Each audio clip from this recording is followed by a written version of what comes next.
No one knows exactly when, but at some point in the not too distant future, the dead are going to outnumber the living on the internet. There's already an awful lot of dead people online, and no one really knows what are we going to do with them all. There's always been a concern that what we are online is not who we really are.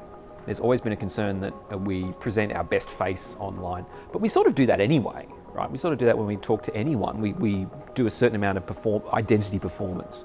Nowadays, of course, cyberspace is just built into the fabric of your daily life because we're all walking around with smartphones and interacting physically with people at the same time as we're interacting digitally with people. Some philosophers have called this the on-life condition, where the offline-online distinction has collapsed. So that means that our digital profiles are no longer these separate things we construct in a separate space. They're simply part of how we express ourselves to the world in our everyday embodied experience of life. Globally and in Australia, there are some attempts in law to start to regulate what we do with the digital assets that dead people leave behind. So currently the New South Wales Law Reform Commission is holding an inquiry into the disposal of digital assets of the dead and incapacitated. And that mirrors some things that have been happening in the US, Canada and Europe, where there have been some attempts to put into law who has the right of access and who has rights of disposal or preservation of the digital assets that people leave behind. In law, the dead don't really have privacy rights.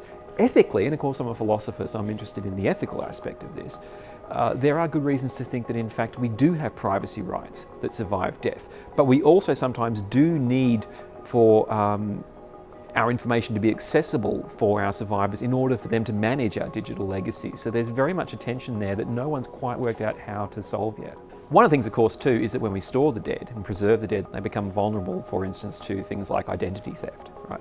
So the 20th century French philosopher Jean-Paul Sartre famously said that the dead are prey to the living, and that's true in a number of ways. And one of the ways is that in preserving the dead, we do make them vulnerable to various forms of exploitation. But there's a number of other ways, too, in which people are vulnerable to exploitation after they die.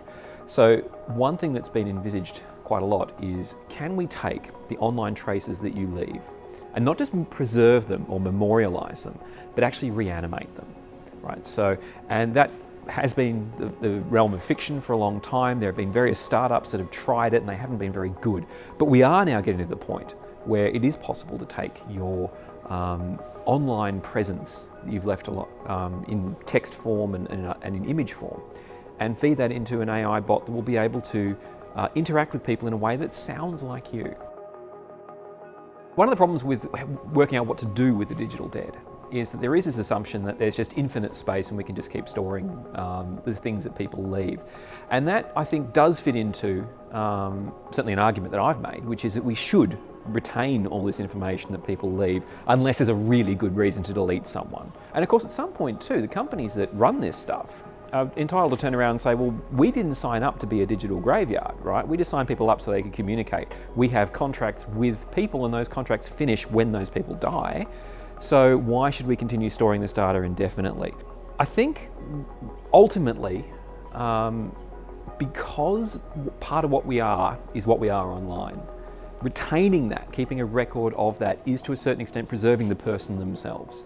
And I think we have a duty to preserve people. We have a duty not to forget people. It matters that people have lived. It matters that they were.